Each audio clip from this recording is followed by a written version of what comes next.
I shall resign the presidency effective at noon tomorrow.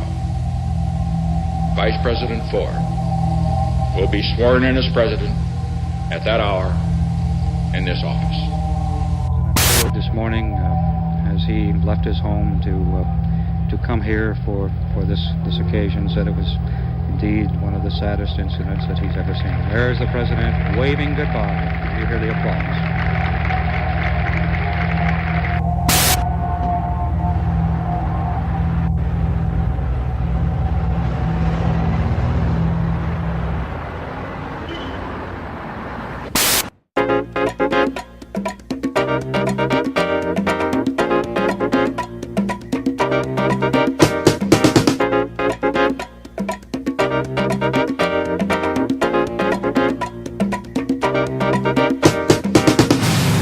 Disco era was our era and our passion, and I was frequenting discos before we became famous, and I just adored the idea that we were doing big band sound, salsa, Latin, disco. It was just amazing. I used to frequent the clubs in New York, and I saw this thing happening over there. You know, the dance, the music was completely different. So I came down to Miami, and I go to TK, and I started doing studio work over there. Started as a studio player, engineer, and then started producing. The African sound was so important. Gospel was so important.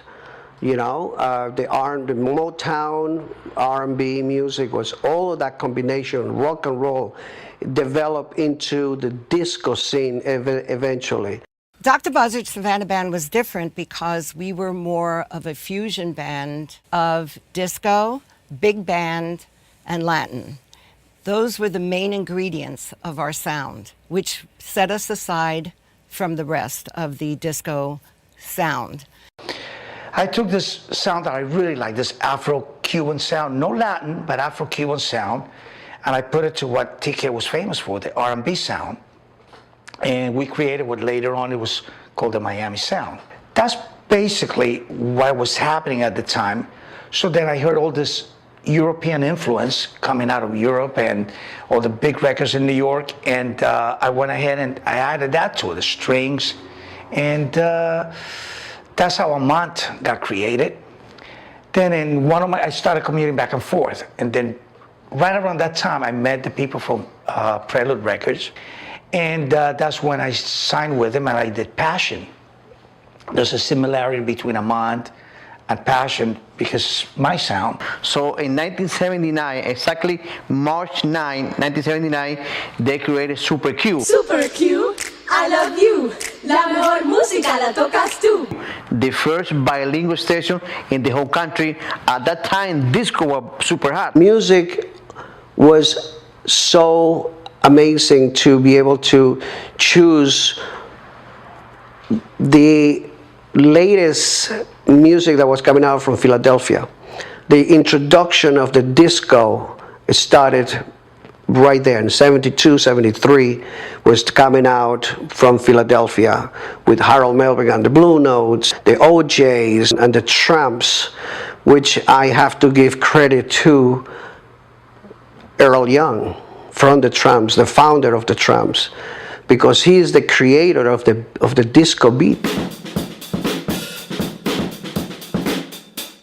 I had been to many discos, even to do research to see what people were listening to, dancing to, because there were certain songs where people would run to the dance floor, and there were songs where people cleared the floor. So I think that we would go to the Hippopotamus. Then there was Xenon. There were a few others. But when we were recording in 1977 in Los Angeles, we had heard that there was a new disco that opened, and it was Studio 54. I ran home after hearing about it and seeing footage in the news, which was very rare. No one ever covered discos in the news. And I ran to Studio 54, and it was amazing. I was there almost every night because it felt like New Year's every night. Gallo Opera House, CBS Radio, and Television Studio 52 were several of the names that world-famous discotheque Studio 54 previously had. Steve Rubel and Ian Schrager created the infamous disco, and together with Carmen D'Alessio made the party come alive. At the peak of the disco era, Studio 54 was a unique dance club that in part became very famous for its VIP guest list. I clearly remember, like, Studio 54 was a great place. Xena was another place. New York. It was a great, the underground. I was the midnight guy for a long time, and people used to call me a lot because we used to do a lot of Super Q nights in different clubs. And they said, David, what do you recommend? And we used to have Scaramouche, Honey for the Bear, Limelight, Mix 2 back in the days.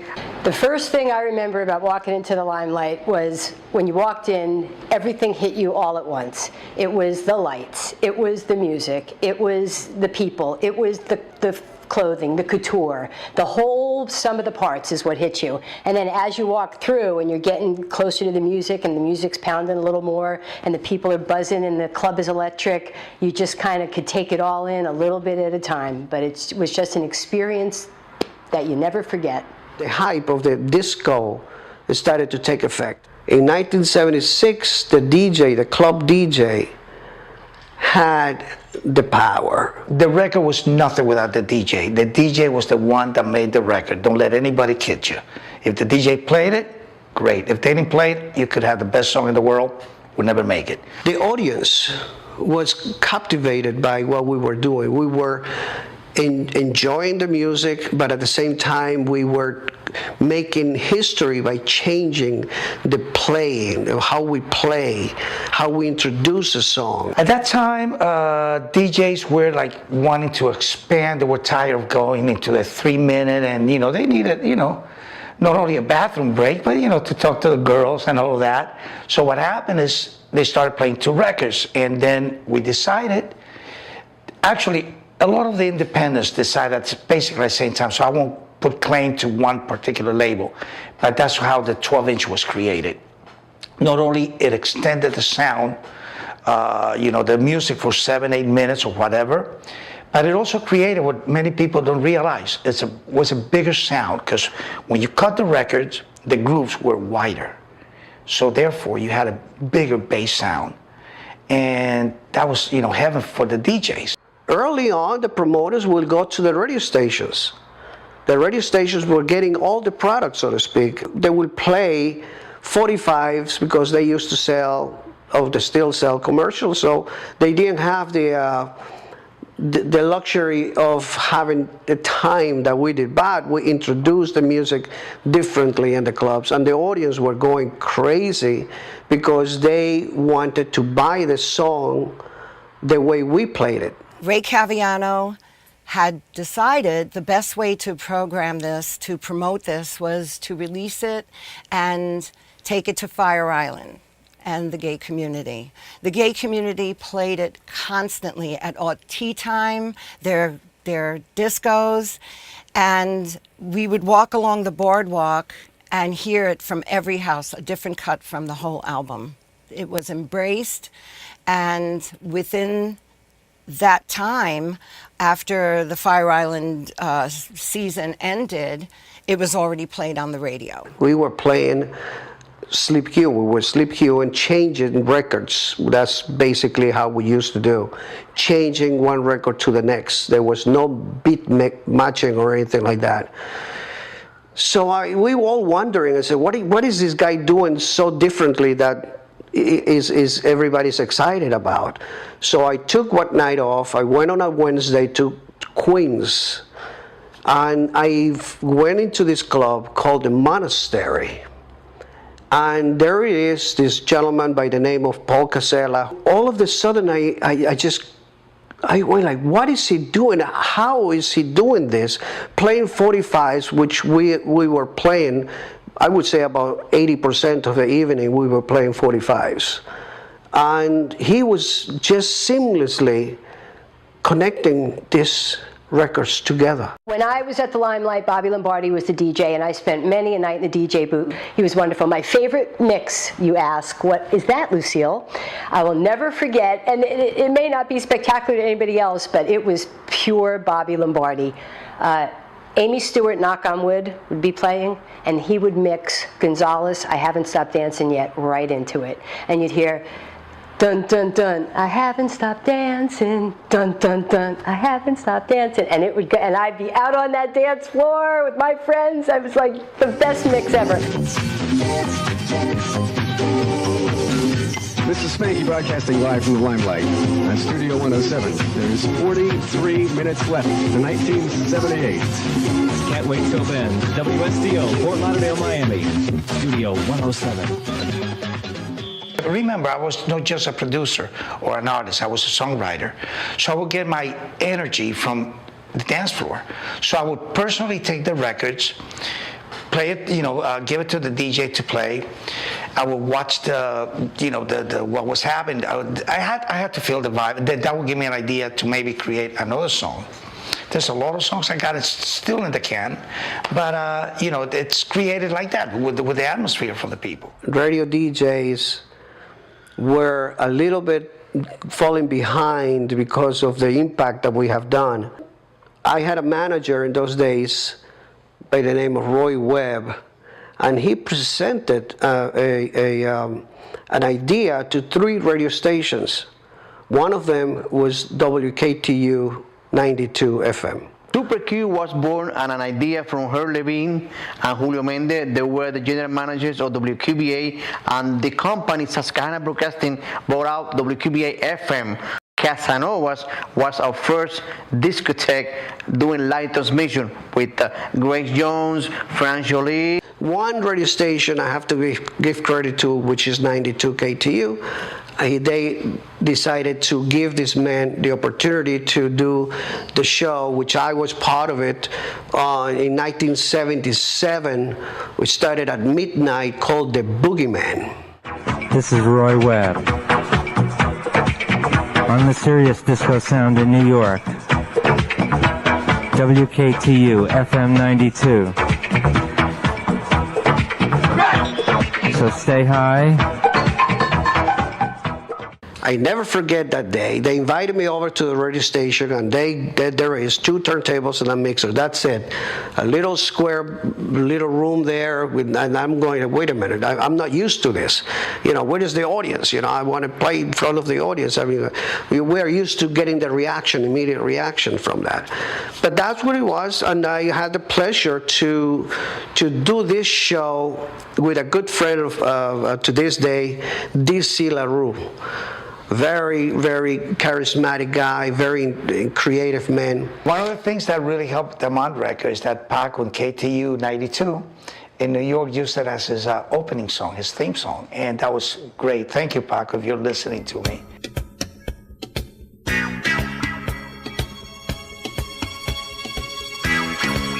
What I can describe most about the 70s disco era was the fashions.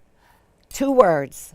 Glitz and glamour. In the hype of the disco era, fashion icons as Halston, Gucci, Fiorucci, Yves Saint Laurent, Paco Rabanne, and Lagerfeld, among others, impacted the disco style as music and the pleasure palaces did. They defined a style and an era. You used to dress nice to go with your girlfriend, with your wife, and we used to call in those days La Pinta. And people used to look at you and they would compete to see who dressed better. That's why we were the pioneer in music and in fashion. Everybody was not only into the looks, because disco was really a lifestyle. It wasn't just the music, it was a lifestyle. The clothes, the atmosphere. Everyone dressed to the nines and always took pride in their hair, makeup, outfits, men in marshmallows. And it was because the music was so lush and the orchestrations were so romantic that people dressed to accompany the sound. Because we were fashioning ourselves after the big band era, we all dressed in 40s fashions. We would go to the thrift shops and buy stuff that was clothing that was not sold in stores. I mean, we're going 20, 30 years earlier, but they still had tags on them. And we bought everything, and that was our look. We also modeled for a few magazines. Because of our fashion, we had modeled and shot. We had a particular magazine spread in front of Halston's. That's how far we're going back. I met two very amazing, talented men. Well, they were very young men at the time. We were in high school, and one was Stoney Browder, and the other one was August Darnell. We met in high school, and we formed a band and became Dr. Buzzard's original Savannah band. And we showcased at SIR with various management agents. And one who heard us sing She's Gone was Tommy Mottola. At the time, he was the manager of Hall & Oates, and he loved our rendition of the song and signed us up immediately. We didn't know that he was affiliated with RCA, and we were thrilled to find out that he signed us up for a contract and our first debut album. We recorded for about a year. It took a year because we were looking for a male vocalist, and the male vocalist was not, we could not find anyone. So Stoney looked at me and he said, okay, you do all the vocals. And the first vocal I ever did for a lead vocal was Cherchez la Femme.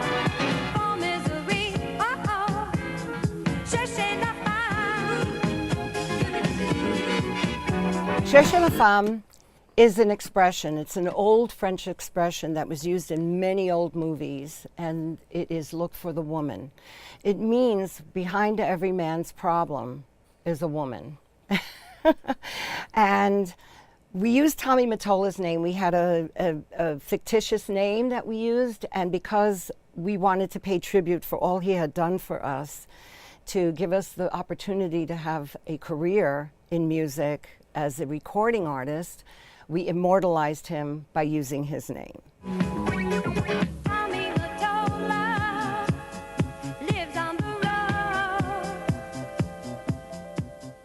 Cherchez la Femme was my baby. It was my awakening.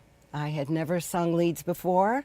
I was always the background singer, or I had maybe a bit part in a song as a duet, but singing leads was always my dream with the band because I was so passionate about their music.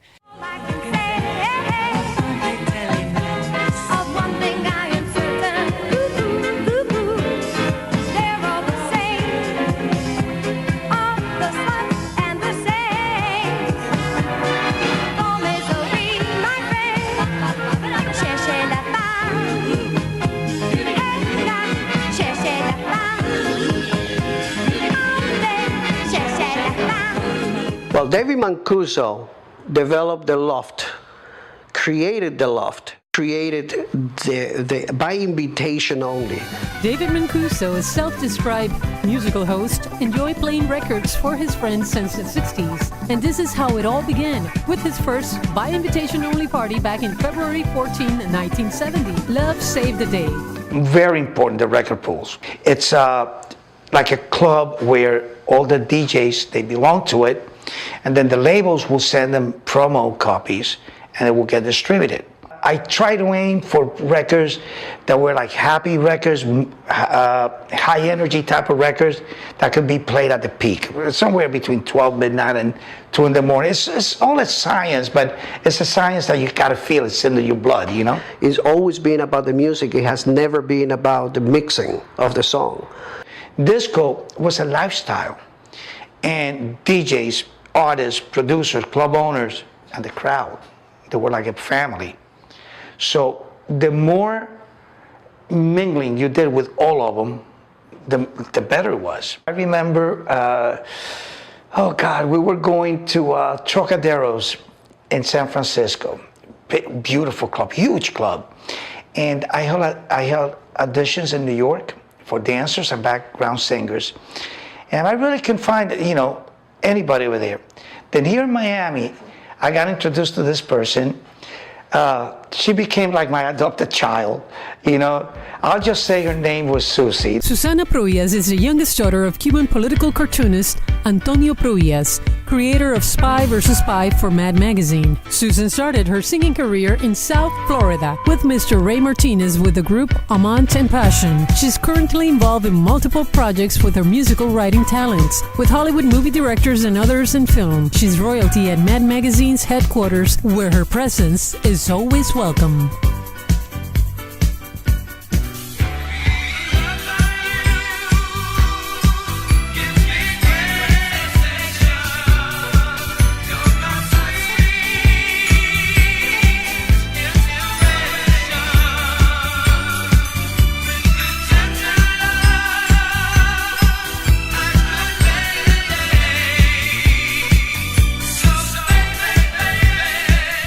One of the most memorable shows I've done recently was in Chicago, July 4th, 2 years ago. It was an outdoor concert and 10,000 people were there, and they all knew my lyrics. My thanks to them was that their parents, their grandparents, not just them, had heard of me, and I was appreciative of that fact that our music is timeless. Studio work is excellent. However, there was nothing like, you know, the stage. Being the DJ of Super Q, even though it was the graveyard shift, like from 12 to 6, it was a blessing because I learned, I talked to people, I recommend people where to go, the kind of music, it was excellent, and it's my experience that has been in the business for 37 years already. I'm so lucky that I can say now, I'm 65, and I can say that I'm one of the first DJs to learn from the maestro, from my mentor, Francis Grasso. And we all enjoyed the music as we were the innovators, the risk takers. Which means my music has endured the test of time, as I hope I will. So in the end, the music continued to play with a new beat. The doors of the Pleasure Palaces closed for good as the mega clubs opened their doors and made way for a new style of nightlife vibe.